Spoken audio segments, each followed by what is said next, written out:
Good afternoon friends. मग मित्रांनो, कसं वाटतं, काय वाटतं लेक्चर वगैरे नियमितपणे बघायला?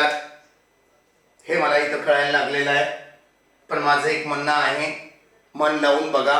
हा पॉईंट तुमच्या बॅचचा तो एक तर रिव्हिजन म्हणून होत असावा, कारण मी मॅक्झिमम बॅचला वेक्टर संपवत आणलो होतो आणि काही बॅचेसला हे बेनिफिशियल पण आहे. जस्ट स्टार्ट केल्याबरोबर मार्च महिन्यामध्ये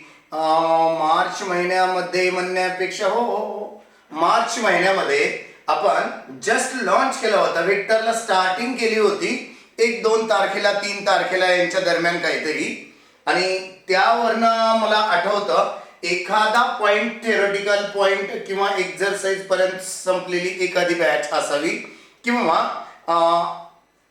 सेकंड वन एक्झरसाइज पर्यंतची एखादी बॅच संपलेली असावी.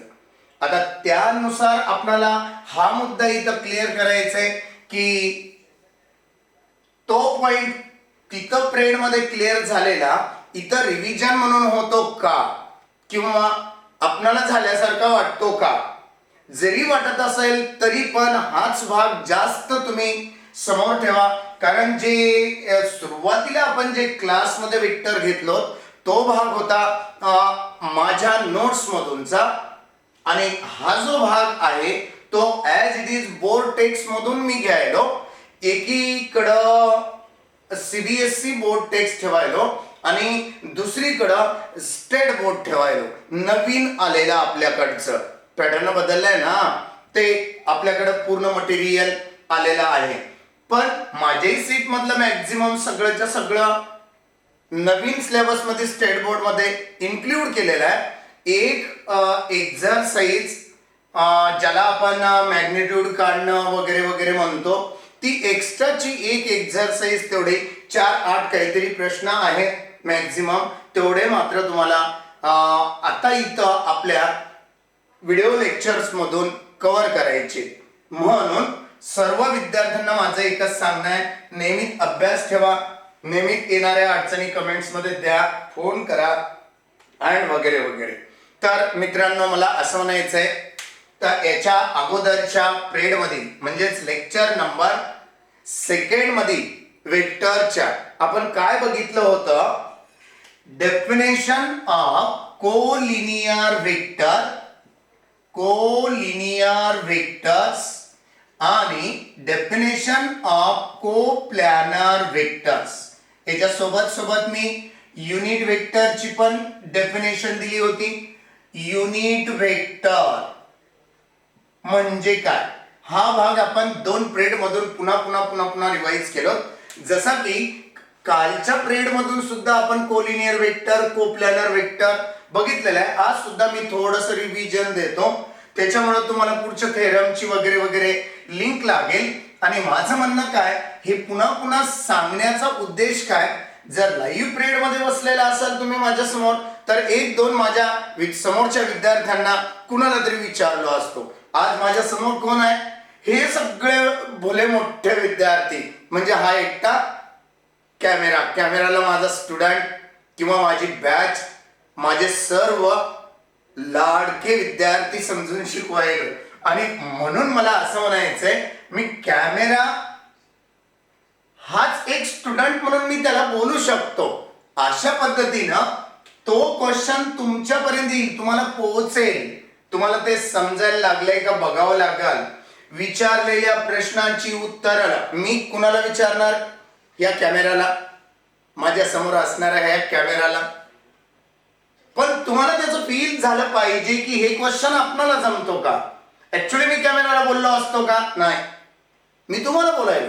म्हणून माझं म्हणणं काय, कोलिनियर वेक्टरची डेफिनेशन काय आणि त्याला मॅथमॅटिकली इंडिकेशन्स काय आहेत. समजा 2 or more वेक्टर, 2 more एवढंच लिहितो. 2 or more vector parallel to each other. जर 2 किंवा 2 पेक्षा अधिक वेक्टर पॅरलल्स असतील एकमेकांना, तर त्यांना कोलिनियर वेक्टर म्हणतात. त्याला इंडिकेट करताना समजा ए बार आणि बी बार नावाचे 2 वेक्टर आहेत. बी बार नावाचा वेक्टर ए बारच्या ट्वाइस मध्ये आहे. बी बार हा ए बारच्या टॉईस मध्ये आहे. झालं बघा. टू ला काय म्हणणार आपण? Two is a scalar. Okay. B bar is equal to 2 times of A bar. आता बरेच विद्यार्थ्यांचं असंही म्हणणं आलंय, आणखीन एक ग्रुप आहे, 3 ग्रुप केलेले आहेत आपण. Maths is like group number first, maths is like group number second, maths is like group number third. हा वेगवेगळ्या सिम वरनं, वेगवेगळ्या मोबाईल वरनं हे मी रन करण्याचा प्रयत्न करायलो. वेळेच्या वेळेला मी तुम्हाला सेंड करण्याचा प्रयत्न करायलो. तसं तुम्ही वेळेच्या वेळेला स्टडी देण्याचा प्रयत्न करा. फार थोड्याच काही दिवसामध्ये आपण याच्या मागच्या ऑब्जेक्टिव्ह पण क्लिअर करण्याचा प्रयत्न करणार आहोत. त्याचबरोबर मी जिथल्या पॉइंटला म्हणणार हा पॉइंट स्टेट मध्ये नाही, सीबीएसई मध्ये आहे, किंवा ज्या पॉइंटला मी म्हणणार की हा पॉइंट स्टेट मध्ये आहे, सीबीएसई मध्ये नाही, मग तिथं थोडस मला अडचण येण्याची शक्यता आहे. प्रिय मित्रांनो, विद्यार्थ्यांनो, कोणती अडचण? बऱ्याच जणांचं असं म्हणणं आहे की सर तुम्ही सर्रासपणे टोटल मराठी प्रेड मधल्यासारखा इंग्लिश वापरा. इंग्लिश वापरूया आपण एकदम स्लोली. जेव्हा आपण एखाद्या गोष्टीमध्ये एंट्री करू त्यावेळेस भाषा तुमचीच पाहिजे. मॅक्झिमम स्टुडंट आपल्याकडं बाहेर गावचे, खेड्यापाड्यांमधून आलेले किंवा शिडको अडकोतील बरेचसे मराठी मीडियमचे आहेत. त्यांना फेस होण्यासाठी मी सर्रासपणे पूर्ण माझी भाषा 98% मध्ये मराठी यूज करतोय. हळूहळू त्याला मी काही थोडाफार प्रेड इंग्लिश मध्ये आणि हिंदी मध्ये कन्वर्ट करू इच्छितो. आत्तापासूनच नाही, एक बघू द्या अगोदर, तुमचे रिप्लाय येण्यावर डिपेंड्स राहील. म्हणून ज्या विद्यार्थ्यांना इंग्लिशची, हिंदीची आवश्यकता आहे, yes I am ready for it यार, I am ready for it. But listen carefully that some students can understand English, some student can understand Hindi, but majority of the students from my period, so that's why I decided that what I told, listen carefully. त्याच्यासाठी आपल्याला थोडंफार हळूहळू त्या टप्प्यांमध्ये, त्या एंट्रीमध्ये किंवा या पूर्ण विश्वातल्या कॉम्पिटिशन मध्ये एंट्री करायचंय. फक्त मला तुमची साथ पाहिजे. तुम्ही कमेंट्स द्या, तुम्ही कॉल करा, तुमचे काय काय अडचणी आहेत, कशाबद्दल अडचणी आहेत, त्या अडचणी मी कंप्लीट करू शकतो का, हे तुम्हाला टेस्ट करायचं आहे माझ्याकडनं. काय म्हणत होतो मी? B bar is the twice of the A bar. It means that A bar and B bar are collinear. What is the reason about it? 2 multiplied to the A bar. It means that B bar's value is scalar multiple with A bar. Hence we can say A bar and B bar are the collinear vector. Are you agree with me? Collinear means they are parallel to each other. Hence we can explain, we can indicate the collinear vectors. About that one collinear vectors we have seen. What we have seen? Suppose you are given a vector AB bar. Okay? This one vector's value, how we will create, how we will form? Second minus first. Again बात समज नाही, समजायला हे तुम्हाला मी पहिल्या lecture मध्ये हे बोललो होतं. आणि समजा या दिलेल्या ए बी नावाच्या वेक्टर वरतीच कुठंतरी तुम्हाला या ठिकाणी पी हा पॉइंट दिला तर किती वेक्टर तयार झाले? जवळपास 3 वेक्टर आहेत. एक ए बी बार मूळचा झाला, एक ए पी बार, एक पी बी बार. आता ह्या दोघांना किंवा तिघांना मी जर एकमेकापासून सेपरेट केलो, ही पेन म्हणजे मी पीबी बार घ्यायलो, पीबी बारला एबी पासून सेपरेट केलो, तर हे दोघं जण कंडिशन कोणती यायली? पॅरलल. म्हणून AB bar is equal to X PB bar. याचा अर्थ काय झाला? एबी बार हा पीबी बारच्या स्केलर मल्टिपल मध्ये आहे. AB bar is the scalar multiple with the PB bar, or PB bar is the scalar multiple with AB bar. Scalar म्हणून तुम्ही any alphabet, any number we can use that, but denote that where y is scalar, ऐसा indicate करना पड़ेगा वहां पे। जो भी आप alphabet extra scalar ऐसा लेना चाहते हैं वह इंडिकेट करना जरुरी है, वहां पे मस्ट बी है। हा, असं हे सगळ्या काही गोष्टी आपल्याला इथं झालेल्या होत्या। आपण हळूहळू तो पॉइंट तिथं वर्णन केलेला होता।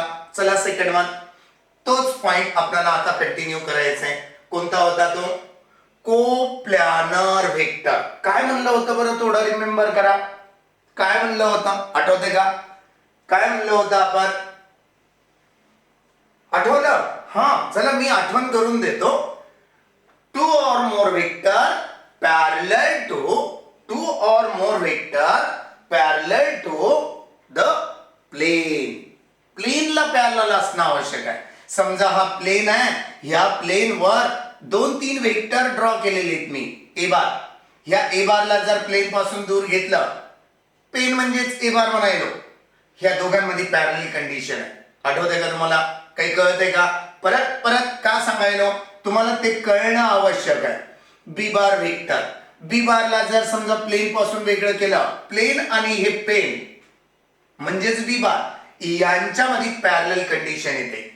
ह्या दोन वेक्टर मध्येच कंडिशन नको, प्लेन आणि वेक्टर मध्ये कंडिशन पाहिजे। What we have to remember that in a coplanar vector, two or more vector parallel to the plane. इथं कसं म्हणलंय? Two or more vector parallel to each other. इथं कसं म्हणायलंय? Two or more vector parallel to the plane. समजा मी तिसरं एक vector काढतो या ठिकाणी सी बार। हे सगळे ए बार बी बार सी बार जर सेपरेट केले प्लेन पासून तर नक्कीच प्लेनला पॅरलल होतील। समजा मी एक हे पेज घेतलो, हे एक प्लेन झालं, याच्यावरती आपण दिसतंय का बघा, हे एक चौकोनी एक प्लेन समजू आपण, कन्सिडर करायला हरकत नाही। आणि हा जो पॉइंट आहे, एक पॉइंट नाही, सॉरी हे वेक्टर आहे, याच्यावरती लाय झालेला आहे, पडलेला आहे। जेव्हा एखादा वेक्टर त्याच्यावर लाय झालेला असतो, त्याला आणि प्लेनला सेपरेट केलं तर दोघांमध्ये पॅरलल कंडिशन येते। याला म्हणून आपण ह्या वेक्टरला म्हणून कोप्लॅनर वेक्टर। असे दोन किंवा दोन पेक्षा अधिक वेक्टर जर प्लेनला पॅरलल असतील, कळायलंय, त्यांना कोप्लॅनर वेक्टर म्हणतात। काल मी ही डायग्राम काढलो होतो, डेफिनेशन पण लिहिलो होतो। आता आपल्याला काय बघायचं होतं? काल बोलता बोलता ह्या गोष्टी मी स्टॉप केलो होतो, माझा टायमिंग संपत आलेला होता। दर दिवसातून आपल्याला कमीत कमी 8 ते 9 लेक्चर व्हावेत कंप्लीट, स्टोअर करून ठेवावं। पण लोड नाही करता येणार आत्ताच। मी तुम्हाला म्हणलं होतं 3-3 पिरियड भेटतील किंवा 3-3 लेक्चर्स भेटतील, ते पॉसिबल होईना चाललंय। ते एकच अपलोडिंगला टाकलं तर 6-7 तास लागायले, वेळ भरपूर लागायलाय। त्याच्यासाठी त्याला थोडासा आणखी 1-2 मार्ग आहेत का मला बघावं लागेल। मी पण फर्स्ट टाइम करायलो हे सगळं काही आपल्या सर्वांसाठी, आपल्या चॅनलसाठी, माझ्या चॅनलसाठी नाही म्हणणार, मॅथ्स इज लाईफ साठी आपल्याला सर्वच जण आहोत, हे सर्व विद्यार्थ्यांकरिता आहे। तर कोप्लॅनर वेक्टरची डेफिनेशन काय दिली होती? To or more vector parallel to the plane, that all vector are called as coplanar vector. जसं आपण कोलिनियर वेक्टर मध्ये एक वेक्टर दुसऱ्या वेक्टरच्या स्केलर मल्टिपल मध्ये दाखवलं, या ए ला आणि बी ला काय म्हणलं होतं? R collinear. एक वेक्टर दुसऱ्या सोबत स्केलर मल्टिपल दाखवलं, त्यांना कोलिनियर म्हणलं होतं। एम ला काय म्हणलं होतं? एम इज अ स्केलर म्हणलं होतं। पुरांनो, हेच महत्वाचा भाग आहे बघा। इतला कन्सेप्ट क्लिअर झाला, मग मी तुम्हाला थेरम मध्ये, न्यूमेरिकल्स मध्ये, प्रॉब्लेम मध्ये कोणतंही वेक्टर मधला पॉइंट घ्या, तो क्लिअर व्हायला लागेल आपोआप। म्हणून सर्वात महत्वाचा भाग तो आहे कन्सेप्ट, डाउट्स क्लिअर करणं, कन्सेप्ट क्लिअर करणं। हर एक पॉइंट ना पॉइंट तुमचा क्लिअर झाला पाहिजे। आता कोप्लॅनर व्हेक्टरला इंडिकेट करताना मॅथमॅटिकली किंवा व्हेक्टरच्या भाषेत काय होतं, काय केलं जातं, चला मी आता सांगतो. तोच मुद्दा आहे, कालचाच पॉइंट आहे, कालचाच रिव्हिजन आहे. परत मला आज थेरॉटिकल पार्ट थेरम्स कुणी call theorems will see now आत्ता बघणार आहोत आपण. समजा कोप्लॅनर व्हेक्टरला मला मॅथमॅटिकली इंडिकेट करायचंय. काही जणांचं म्हणणं आहे रायटिंग मी मोठी मोठी लिहिण्याचा प्रयत्न करणार. तशी दिसायली मी पण बघायलो ना, मला अगोदर माझ्याकडेच येणार, ते माझ्याच मोबाईलवरती माझ्याच लॅपटॉपवरती येणार. त्याच्यामुळे मला व्हिडिओमध्ये काय कमी आहे काय जास्त आहे सगळं काही कळायला लागले. फक्त लाईट थोडा कमी पडतोय. आज उद्या परवा 4-8 दिवसाच्या लेक्चर मध्ये तुम्हाला असं कळायला लागेल की इथं कशाचीच कमी राहणार नाही. पण हळूहळू टेक्निकल फील्ड मध्ये मी म्हणणारा नवीन एखादं कोणतंही काम जर करणार असाल आपण, तर त्याच्यामध्ये थोडासा वीक कडून पॉवरफुली पॉइंट कडे गेलेलंच बरं. एकदम पॉवरफुली पॉइंट कडून वीक कडे येणं योग्य राहणार नाही, माझं दृष्टिकोन, माझं गणित. ओके ना. कोप्लॅनर व्हेक्टरला इंडिकेट करताना जसं कोलिनियरला केलंय तसं इथं लिनियर कॉम्बिनेशन काय बोलतो, लिनियर कॉम्बिनेशननी इंडिकेट केलं जातं. काय सरे लिनियर कॉम्बिनेशन काय आहे सर, तो तुम कुछ भी बोलते हैं. मी काय म्हणलो होतो बघा, कोलिनियर वेक्टर साठी एक वेक्टर दुसऱ्या वेक्टर सोबत स्केलर मल्टिपल मध्ये लिहिलं की याला, या ए बारला आणि बी बारला कोलिनियर. तसं कोप्लॅनर व्हेक्टर कन्फर्म होण्यासाठी, कोप्लॅनर व्हेक्टर मांडण्यासाठी, कोप्लॅनर व्हेक्टरचा फॉर्म्युला अरेंज करण्यासाठी लिनियर कॉम्बिनेशनची आवश्यकता. याच्यावर एक छोटा थेरम एक मोठा थेरम आहे. तो दोन्ही पैकी एक परीक्षेला नक्की येणार मुलांना. ज्या भाषेत मी गेलो त्याच भाषेत नक्की नक्की नक्की नक्की 3 मार्क्स पक्के झाले समजायचे आपले. यस, लिनियर कॉम्बिनेशन म्हणजे काय? Two or more vectors parallel to the plane, that is coplanar. कोप्लॅनरची तर भाषा बोलतोय मी. म्हणजे काय, दिलेलं स्ट्रक्चर काय आहे, कधी लिनियर कॉम्बिनेशन म्हणून येईल, कधी कोप्लॅनर वेक्टर्स म्हणून येईल. घाबरून नाही जाणार. ही थोडी मेथड समजावून घ्यायला वेळ लागेल. मी कसं कसं बोलायलो बघा. A bar and B bar non collinear. Collinear non म्हणजे नसलेले, नॉन कोलिनियर नहीं हो. क्या नहीं है? कोलिनियर वेक्टर नहीं है. बोले तो पैरेलल नहीं है. कैसे है फिर वो? ऐसे हो सकते.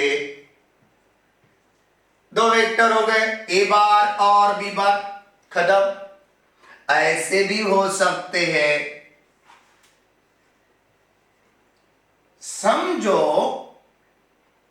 दो वेक्टर एक दूसरे के साथ इंटरसेक्ट कर रहे. क्या क्या बता रहे हैं हम? जर दिलेले वेक्टर एकमेकांना दुसऱ्यांना ते डायरेक्शन मध्ये कसे असो, दोन वेक्टर हे ए बार आहे हे बी बार आहे. मी पुन्हा पुन्हा सांगायलो, हे क्लिअर करून तुम्हाला पुन्हा पुन्हा सांगतो. काय म्हणायचंय मला बघा, हे एक वेक्टर आहे, हा ह्या डायरेक्शननी चाललाय. ह्या पॉइंटला काय म्हणतात मग? Initial point. Initial point. ह्याला काय म्हणतात ह्या पॉइंटला मग? Terminal point. Terminal point. हे भाषा करणं आवश्यक आहे. समजा मी को इनिशियल वेक्टर असा जर भाषा वापरलो, समजा मी को टर्मिनल वेक्टर अशी जर भाषा वापरलो तर कळणार नाही. म्हणून हे सांगू इच्छितो मुलांना, हा भाग आपल्याला तितका असा डिटेल घेण्याची गरज नाही. समजा मी कोटर्मिनल वेक्टर अशी भाषा वापरलो. तर इथं काय होईल, ज्या ठिकाणी ॲरो मारलेला आहे ॲरोच्याच ठिकाणी दोन वेक्टर एकमेकांना इंटरसेक्ट करणार. हे झालं इनिशियल पॉइंट, हे झालं इनिशियल पॉइंट. दोन्ही पॉइंट कुठे इंटरसेक्ट व्हायले, टर्मिनल पॉइंटला. त्याला को टर्मिनल वेक्टर्स म्हणतात. जर समजा को इनिशियल वेक्टर्स असं मला म्हणायचंय, याचा अर्थ काय होतो, यांचे एंडिंग पॉइंट एकच आहे आणि टर्मिनल पॉइंट मात्र अलग आहे. बघा आता एंड पॉइंट म्हणजे ज्या ठिकाणी ही वेक्टर डायरेक्शन आपण इंडिकेट करू शकत नाही, एंड पॉइंट थांबलेला पॉइंट, याला को इनिशियल वेक्टर, याला को टर्मिनल वेक्टर्स. हे दोन शब्द तेवढे तुमच्या डोक्यात ठेवा. मला काय म्हणायचंय, दिलेले वेक्टर नॉन कोलिनियर आहेत असं जर मला म्हणायचंय, ते इंडिकेट कसं करता येईल. असा एक वेक्टर, असा एक वेक्टर कुठंतरी जॉईंट मध्ये काढलो बघा मी. मग इकडं आणि इकडं हे टर्मिनेटिंग पॉइंट आहे, टर्मिनल पॉइंट आहे, पण इनिशियल पॉइंट मात्र तो इंटरसेक्टिंग झाला. याचा अर्थ दोन वेक्टर नॉन लिनियर म्हणल्यामुळे ते असे असतील. फक्त कसे नसले पाहिजेत, कसे ड्रॉ करा यार तुम्ही, पॅरलल नसले पाहिजेत. नॉन कोलिनियर म्हणजे पॅरलल नसले पाहिजेत. आता बघा, A bar and B bar are non collinear vectors and R bar is a coplanar with them. कुणासोबत them म्हणजे कुणासाठी आलंय, ए बार आणि with A bar and B बार असंही लिहू शकता, कैसा भी लिखो. Then R bar is a linear combination with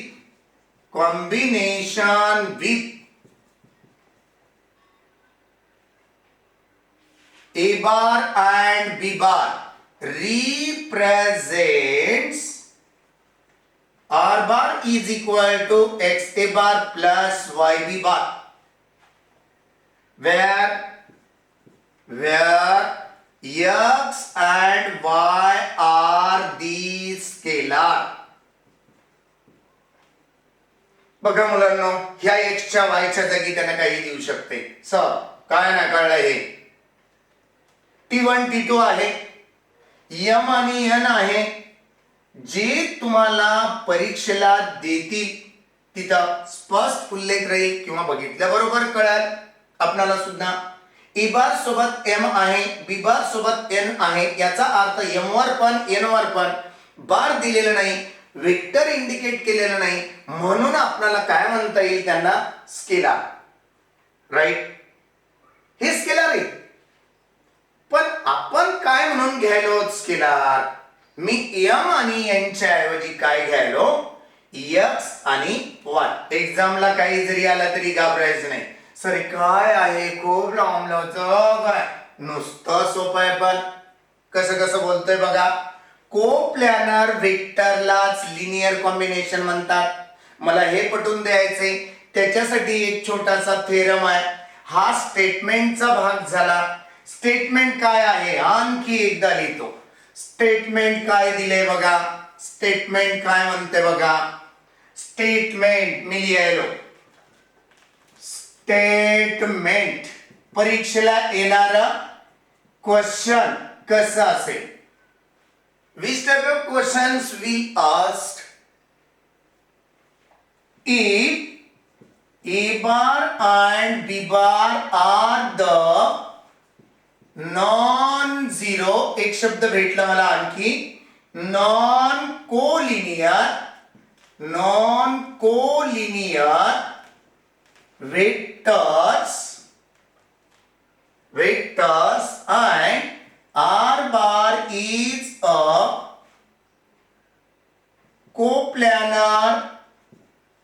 vector with them म्हणा किंवा देमच्या जागी ए बार अँड बी बार असं जरी म्हणलात तरी चालत. म्हणून with them, then R bar is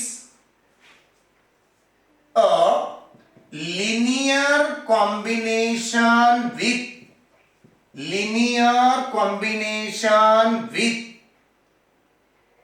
A bar and B bar represents R bar is equal to X A bar plus Y B bar. याचा अर्थ काय? ए बार आणि बी बार हे दोन वेक्टर आहेत, नॉन को लिनियर आहेत.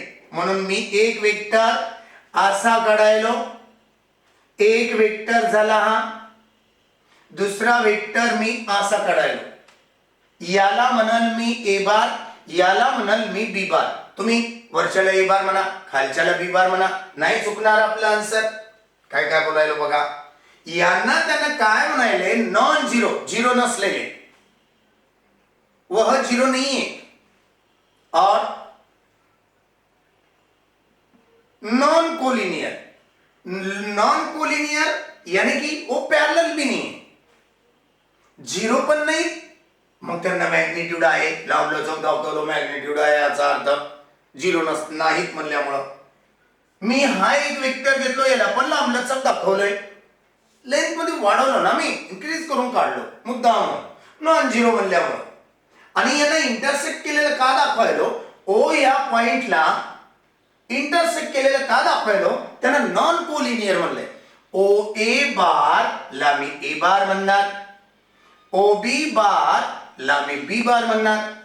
लेट प्रूफ देताना काय काय घ्यायलो बघा. Let O A bar is equal to A bar and O B bar is equal to B bar. Yes, understand. दोघांना मी दोन नाव दिले. तिसरा एक वेक्टर आर बार नावाचा असा आहे म्हणे, यांच्यासोबत प्लेन तयार करतो. R bar is a coplanar vector with them. मी इथून काढणार, सर इथूनच का बरं काढणार? हे आर बार म्हणायला बघा. याच्यावरचा कुठला तरी एक पॉइंट घ्या, ह्या ओ ए सोबत पण जोडा, ह्या ओ बी सोबत पण जोडा. ओबी सोबत जोडला, ओए सोबत जोडला, ओबी सोबत जोडला. ओए सोबत ज्या ठिकाणी जोडायला त्या ठिकाणी नाव देऊ आपण एम पॉइंट, आणि ओबी सोबत ज्या ठिकाणी जोडायला तुम्ही त्याला नाव देऊ एन पॉइंट. चालेल, लक्षात यायले नक्की. हा, उद्याला रेडी पाहिजे तेरा. आणखी लाईट गेली बघा. आता हे सगळं इन्व्हर्टरच चालू आहे, पुन्हा प्रकाश कमी झाला आपला, त्याच्यामुळं काय होईल, थोडेसे असे क्रिटिकल पॉइंट. आता इन्व्हर्टर जर नसलं तर पुन्हा अंधारात आजचं लेक्चर, आपली मेहनत, माझी मेहनत पूर्ण वाया गेली असती. त्याच्यामुळं ह्या गोष्टी इव्हेंट घडणारच आहेत. थोडं सगळ्या गोष्टी कव्हर करत राहावं लागणार. म्हणून थोडं काही अडी अडचणी येतील, थोडं मॅनेज करायचंय काही दिवसापर्यंत. नंतर एक 4 दिवसात 8 दिवसात एक लेवल अशी येईल, ह्या नांदेड सिटीमध्ये आपल्यासारखा स्टुडिओ कुठंच राहणार नाही. व्हिडिओ शूटिंग, थिएटर पेक्षाही आपण त्याला काय म्हणून, ज्या ठिकाणी पिक्चर्स वगैरे सगळं प्रोडक्शन होतं, तसं आपण या ठिकाणी थिएटर बनवून टाकू आपल्या हॉलमध्ये. आपल्या घरीच आहे सगळं काही. हे आपले कॅमेरा मामा खूप मोठे, खूप कॉस्टली एकदम, ते केवळ आपल्यासाठीच आले. हो ना कॅमेरा मामा? राईट, मी तुम्हाला नाही बोललो, हे कॅमेऱ्यांना बोललो. आता परत मी काय म्हणलो बघा, लेट म्हणून कन्सिडर केला. आणि हा जो पॉइंट होता ओपी बार, मी आर बार वेक्टर असा का काढला? त्यानं आर बारला काय म्हटलंय, R bar is a coplanar vector with them.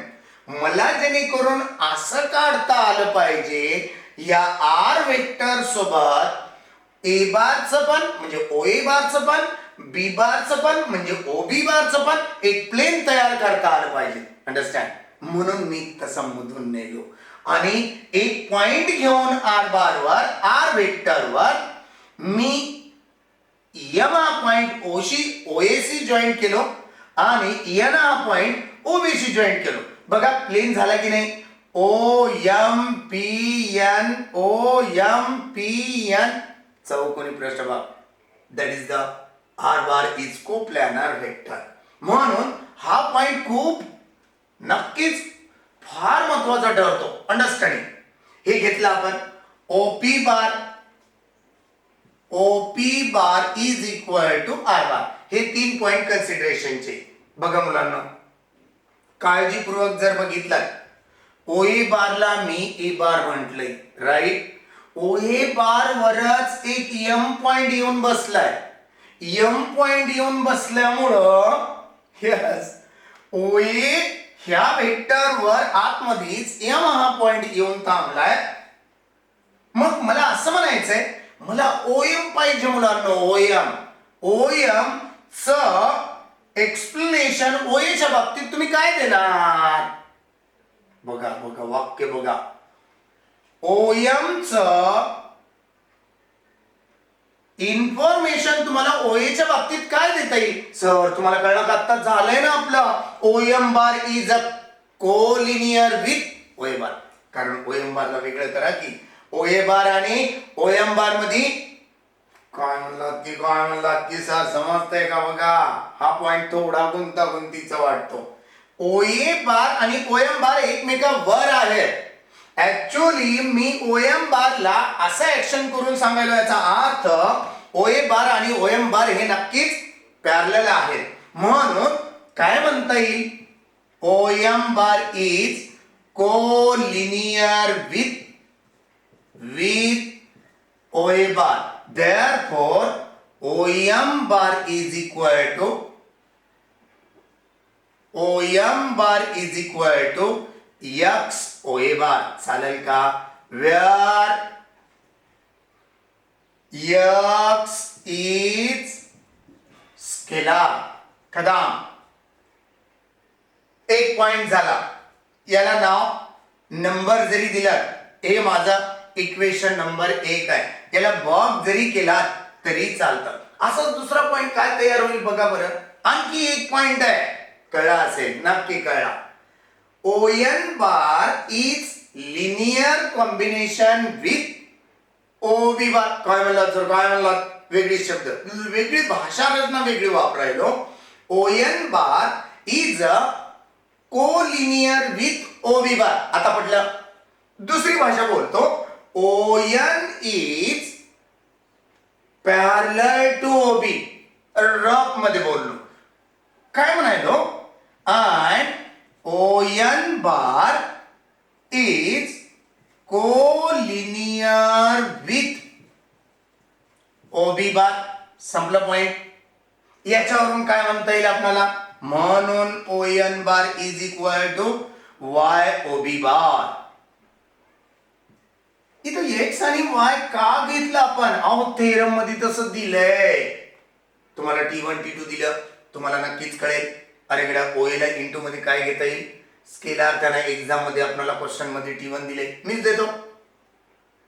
उद्याच्या येणाऱ्या संडेला आपण झालेल्या पेअर ऑफ स्ट्रेट लाईन मधल्या एखादे 2 तरी प्रश्न, कंटिन्युटी मधले एखादे 2 तरी प्रश्न, वेक्टर मधले एखादे 2 तरी प्रश्न नक्कीच देणार. चला ठीक आहे, कंटिन्युटी काढून फेकून टाकू आपण. हळूहळू 1-2 ते 3 दिवसानंतर आपले डेरिव्हेटिव्हचे लेक्चर चालू होतील. हळूहळू मी त्या मार्गात आहे. जितकं जास्त देता येईल त्या प्रयत्नामध्ये मी राहणार. तुम्ही पण अभ्यासाच्या तयारीत असलं पाहिजे. Where Y is scalar. परत याला आपण बॉक्स करू. वाटल्यास याला नाव देऊ, नंबर देऊ 2. नीट बघितला, ओ कडून डायरेक्शन एम कडं, एम पासून पुढे जाईल आणि काही डायरेक्शन वरती दाखवावं लागेल. ओ कडून डायरेक्शन पी कडं, ओ कडून डायरेक्शन एन कडं आणि एन कडून समोर जाईल आणि काही डायरेक्शन आपल्याला कुणीकडे दाखवावं लागेल. आणखी डायरेक्शन मध्ये एक ट्रायंगल तयार झाला. In triangle OMP by triangle law of vector addition. by triangle law of vector addition. काय म्हणता येते triangle of vector addition? Sir आम्हाला काय पण झालं नाही ना 11वीला. 11th क्लास मध्ये तुम्ही काही जर शिकलेलं नसाल हे मला बाजूला घेऊन सांगावं लागल. एवढा भाग बघून घ्या, लगेच मी मिटवणार. इथं ट्रायंगल लॉ, या स्टेटमेंटच्या जागी ट्रायंगल लॉ घेणार, म्हणजे तुम्हाला पॉज करून नंतर लिहून पण घ्यायचे. ओके, मिटू हे परत परत परत परत बघून पॉज करून तुम्हाला लिहिता आलं पाहिजे. आणि तुमच्याकडेच हे व्हिडिओज राहणार आहेत. तुम्ही कुठल्याही अर्ध्या रात्री उठून पण तुम्ही अभ्यासाला लागू शकता. पण लिहायचंय मित्रांनो, मॅथ्सला लिहिणं मस्ट बी आहे. तसंच व्हिडिओ बघत बसू नका, त्याच्याने प्रॅक्टिस नाही होणार. रविवारचा पेपर लिहायचे, एक्स्ट्रा टाइम देऊन तुम्हाला पेपर द्यावा लागणार आणि त्यावेळेस तुम्हाला कळणार नक्की अरे बोर्डासाठीचे हे मोस्ट एमपी क्वेश्चन आहेत. तेच राहणार, दुसरे कोणतेच राहणार नाही. काय म्हणत होतो, 11th क्लास मधून ट्रायंगल लॉ काय आहे?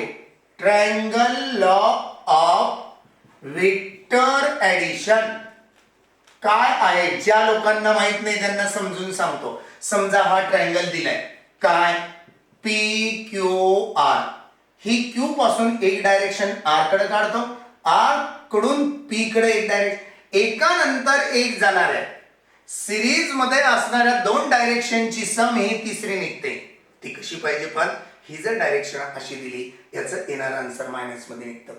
डायरेक्शन उलटी आहे. काय बोललो? आणखी एकदा, हे एक ट्रायंगल आहे, ट्रायंगल एबीसी. ही डायरेक्शन सी कडनं बी कडे दिलो, बी कडनं ए कडे दिलो. सी कडून कुणाकडे पाहिजे? आता एका नंतर एक जाणाऱ्या डायरेक्शनला ही मिळली पाहिजे, मीट झाली पाहिजे, मिळली पाहिजे. मीट होणं, मीट यु नो, हा मीट करता ना तुम्ही. राईट राईट, फक्त आई पप्पा, हा दुसरा नाही विचार करणार. परत सी कडून बी कडं, बी कडून ए कडं, ह्या दोघांची जी सिरीज मधल्या दोघांची ऍडिशन ही तिसरी मीट होणारी डायरेक्शन मिळते.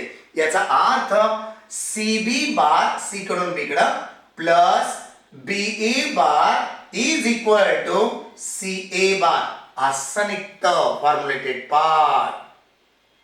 डायरेक्शन नुसार नावं घ्यायला. इथं काय निघेल मग? पहिल्या डायग्राम मध्ये पी क्यू आर ट्रायंगल मध्ये एका नंतर एक असणाऱ्या दोघांची addition Q R bar plus R P bar is equal to Q B bar. Right, आलाय पॉइंट लक्षात? पुढे काय म्हणता येईल? मला आता इथे येऊन थांबलेला आहे मी, तिथे एक ट्रायंगल तयार झालाय. एवढा भाग परत मिटवणार. ट्रायंगल लॉ कळला? ट्रायंगल लॉच्या प्रत्येक पॉइंट मध्ये एक ना एक मुद्दा डायरेक्शनचा येतो मित्रांनो. काय बोललो? ट्रायंगल लॉच्या प्रत्येक पॉइंट मध्ये डायरेक्शन येते. डायरेक्शन कन्फ्यूज होते तुम्हाला लेकरांना, हे होऊ देऊ नका. बार बार बार बार मी काढलेले हे दोनच डायग्राम पुरेसे आहेत. परत तिसरी डायग्राम आली. In triangle O M P by, लिहिलंय आपण, खाली लिहिलंय, ती ओळ मी इथं परत रिपीट करायलो. By triangle law of vector addition. Vector addition काय होईल? आता दोन सारख्या डायरेक्शन बघा, आता तुम्हालाच कळायला लागला पाहिजे. ओ कडून एम कडे एक डायरेक्शन, एम कडून पी कडे. ट्रायंगल म्हणाले समोर जाल ते, हा समोर नका जाऊ, सोबत सोबत राहा यार. सोबत सोबत राहायला म्हणजे छान. बरेच लेकरं तिकडं जातील, तिकडं नका जाऊ. ट्रायंगल म्हणल्यामुळे आपल्याला ट्रायंगल बद्दलच विचार करावा लागेल. In triangle O M P, in triangle O M P, O M bar plus M P bar is equal to OP bar. O M bar plus M P bar is equal to OP bar. Right, त्या value ठेवूत आपण, since म्हणून घेऊ. ओ M बार ची value माझ्याकडे equation number 1, box number 1, डब्बा क्रमांक 1 मध्ये आहे. एक्स ओ ए बार आहे का? परत आणि एम पी बार ची value, M P bar is equal to M P. प्लेनचे समोरासमोरील कुठल्याही चौरसाकृती भागाचे अपोजिट साइड हे बघा, हे आणि हे, ह्याची व्हॅल्यू इक्वेशन नंबर 2 किंवा बॉक्स नंबर 2 मध्ये आहे. कुणाची? ON बार ची व्हॅल्यू. मग मला काय म्हणायचं आहे, ON ची व्हॅल्यू म्हणजेच MP ची व्हॅल्यू. म्हणून MP is equal to ON bar. ON बारला आठवा, MP bar is equal to काय घेता येईल ON बार ची व्हॅल्यू YOB बार. चला लिहून टाकूया आपण. म्हणून OM बार ची value XOA bar plus MP bar ची value YOB bar is equal to OP bar. Since OA बद्दल कन्सिडरेशन मध्ये पहिल्याच ओळीमध्ये let us consider that OA is equal to A bar आणि OB bar is equal to B bar consider केलेला आहे. म्हणून इथं XA bar plus YB bar is equal to OP बारला OP bar. Next final result म्हणून काय लिहू शकता आता तुम्ही, सिन्स म्हणून आणखी OP बारला आपण R बार कन्सिडर केलेला आहे. म्हणून XA bar plus YB bar is equal to R bar. तर मित्रांनो, हाच तो पॉइंट आहे, हाच तो मुद्दा आहे. याला लिनियर कॉम्बिनेशन असं म्हणतात. कोण कुणाच्या लिनियर कॉम्बिनेशन मध्ये आहे, ज्याला कुणाला कोप्लॅनर म्हटलंय. Which one is the coplanar with the other? R bar is a coplanar with A bar and B bar. Has stood in the statement, has stood in the question. But I don't. काय म्हणलो बघा, R bar is a linear combination with A bar and B bar.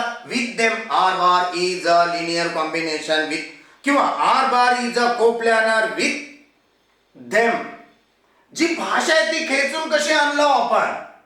R bar is a linear combination with हे म्हणा, R bar is coplanar with A bar and B bar.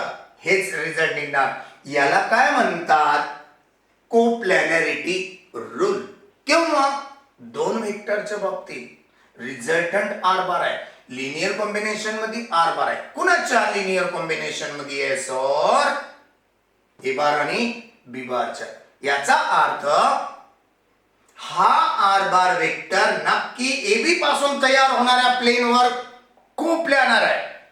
काय बोललो, R बार हा vector AB पासून तयार होणाऱ्या प्लेनला parallel आहे, प्लेन वर पडलेला आहे. याला आणखी स्टँडर्ड भाषेत काय म्हणू, R बार हा A बार आणि B बार सोबत लिनियर कॉम्बिनेशन मध्ये आहे. Yes, understand. मग दोन वेक्टर सोबत लिनियर कॉम्बिनेशन जर दाखवायचा असेल तर हा formulated part.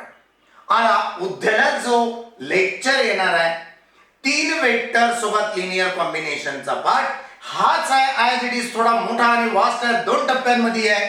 R bar is equal to XA bar plus YB bar plus ZC bar. तीन वेक्टरांच्या लिनियर कॉम्बिनेशन मध्ये R बार हे शो करायचं आहे आपल्याला. म्हणून मित्रांनो, नियमितपणे तुमची स्टडी असणं आवश्यक आहे. खूप खूप बोला असं वाटतं, खूप छान वाटतं मला रोजचे रोज. आता रोजचे रोज तुम्हाला ह्या तरी निमित्तानं म्हणा, ह्या कारणाने म्हणा, आपल्या चॅनलवरती अपलोड होणारा व्हिडिओ फॉर्म करण्याच्या निमित्तानं मला तुमच्याशी बोलणं होते. ऍक्च्युअली रिअली मध्ये मी कुणा सोबत बोलायलो, ह्या आमच्या डेट कॅमेरा सोबतच बोलायलो त्या. पण तो आता डेट नाही, तो जिवंत बनलाय. सर्व माझे स्टुडंट ह्या कॅमेऱ्यामध्ये कैद आहेत असं मला वाटतं. म्हणून तुम्ही सर्वच जण रोज नियमित स्टडी द्या. जर स्टडी करत असाल नक्कीच तुम्हाला अडचणी येतील, because it's a maths subject. Maths subject मध्ये कसलीही स्टडी करा, अनंत अडचणी येतात. त्या अडचणी माझ्यासोबत शेअर करायचे हे विसरलं नाही पाहिजे. आणि एवढ्या पार्ट मधून काही अडचणी येण्याची शक्यता वाटली, ताबडतोब तुम्ही माझ्यासोबत डिस्कस करू शकता. आणि मित्र, सर्वात महत्वाची गोष्ट अशी आहे, हा जो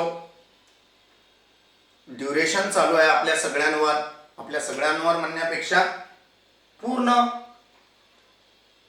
दुनियेसाठीच, विश्वामध्येच, ह्या पृथ्वी तलावर राहणाऱ्या सर्व मानव प्राण्यांसाठी कोविड-19 हा थोडासा डेंजरस पिरियड आहे. तुम्ही पण बाहेर निघू नका, संध्याकाळी पण नको. कुणीतरी म्हणाले मी संध्याकाळीच तेवढं जातो, कुणीतरी म्हणाले मी सकाळीच तेवढं जातो. नको नको, सध्याला जो भिला तो वाचला, हे एक वाक्य मी ऐकलो होतो काल परवा. ते नक्कीच खरं आहे. आणि घरी भिवून तुम्ही जेवढे घरी राहाल तितका फायदाच फायदा आहे राहील आपला. का? गाडे सरांचे मॅथ्स इज लाईफ वरनं लेक्चर्स आले. हळूहळू मी फिजिक्स पण देणार, हळूहळू मी 2-2, 3-3 लेक्चर देण्याचा प्रयत्न करणार. त्यामुळं तुमचा फायदा होईल. मी खूप प्रयत्नामध्ये आहे. मला याला पूर्ण हे जे सेटअप उभं करायला कम्प्लीट 1 मंथ पूर्ण कम्प्लीट लागले. कारण माझ्या डोक्यात नव्हतं, मला ड्रीम मध्ये पण नव्हतं की मी ऑनलाईन सगळं काही प्रवेश एंट्री करणार. ना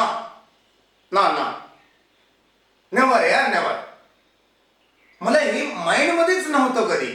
पण नंतर मी थोडसा डेप्थ मध्ये जाऊन स्टडी केलं. कुणाची? या कोविड-19 लॉकडाऊनची. तुमची नाही, माझी नाही, मॅथची स्टडी केलं नाही. कोविड-19 हे कोरोना व्हायरसच्या लॉकडाऊनची स्टडी केलो. तर मला असं एक दिसायलंय पुढचं फ्युचर की इथं थोडासा डेंजर राहणार. केव्हा हे उघडेल, लॉकडाऊन कमी होईल आणि केव्हा क्लास घ्यावा, कोणता सिलेबस काढून टाकतील, कोणता ठेवतील, कोणता शिकवायला लावतील, काही सगळा गोंधळ उडणार आहे मित्रांनो. म्हणून माझ्या काही ऑब्जेक्टिव्हच्या पण बॅचेस आहेत. मी त्यांच्यासाठी काही टॉपिक्स ठेवलेले होते, 3 टॉपिक्स ठेवलेले होते. ते 3ही टॉपिक्स मला अपलोड करायचे आहे. म्हणून सर्व माझ्या प्रिय स्टुडंट्सला, नाही ते घाबरणार नाहीत. प्रत्येक होणारा जुलैमधला पेपर नक्कीच छान लिहितील. सगळ्यांचे मला म्हणजे कमेंट्स आलेले, त्यांनी फोन करून मला बोललेले आहेत. जितकं होईल तितकं मी 1-2 दिवस लेट पर्यंत सुद्धा ब्रेक घेतलो. त्याच्यामुळे काय झालं, सर्व विद्यार्थ्यांना जाणीव झाली की घाडे सरचे लेक्चर मिस झालेले नाहीत, त्याच्यामुळं आपला लॉस झालेला नाही. म्हणून तुम्ही पण तुमचा पण लॉस नाही होऊ दिला. कुठलाच सिलेबस नसताना सुद्धा मी माझ्या जवळचे पूर्ण सीट हँडल केलो.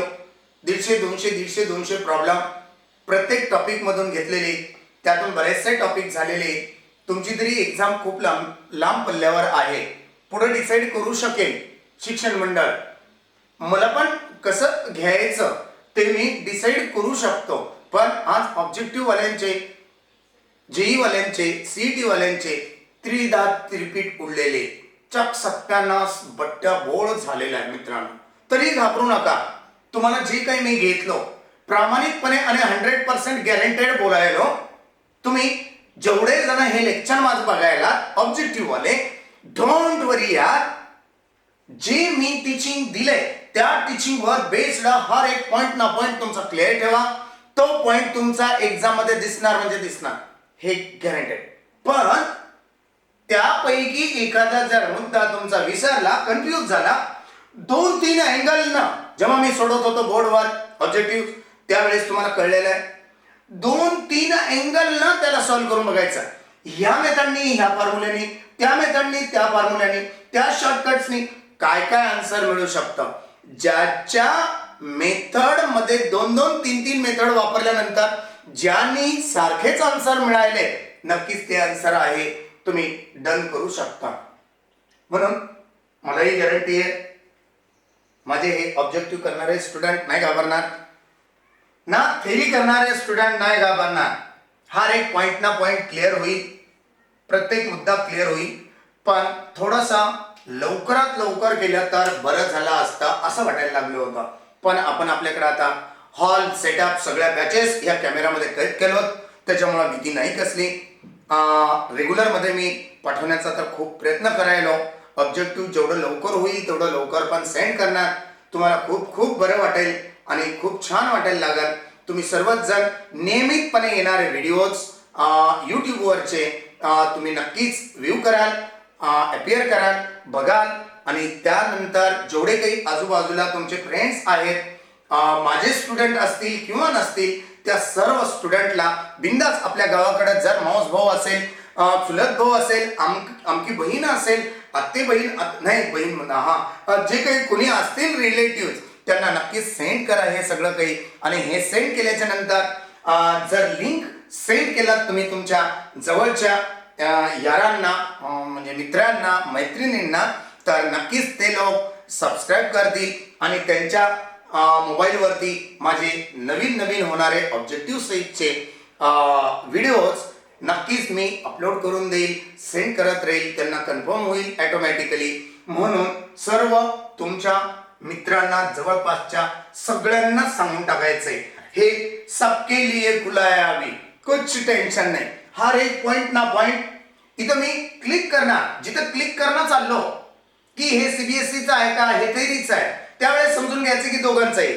ज्यावेळेस मी क्लिक करत ओनली फॉर सीबीएसई, त्यांनी जास्त कॉन्सन्ट्रेशन करा, नॉट फॉर स्टेट, मग त्यांनी जास्त कॉन्सन्ट्रेशन करू नका. जानना मी कंफर्म करा, ए सीबीएसई में पॉइंट नहीं है बच्चों, अभी क्या करना पड़ेगा आपको, ए स्टेट वालों के लिए, मगर इस पे ऑब्जेक्टिव का पॉइंट जो ए पॉइंट डिपेंड्स करता, तो ये बाजू में लिख के रखो या ऑब्जेक्टिव के नोटबुक में लिख के रखो, वह आप लिख के रखना चाहिए. Okay, and in this way we may stop now, we will meet tomorrow. Goodbye.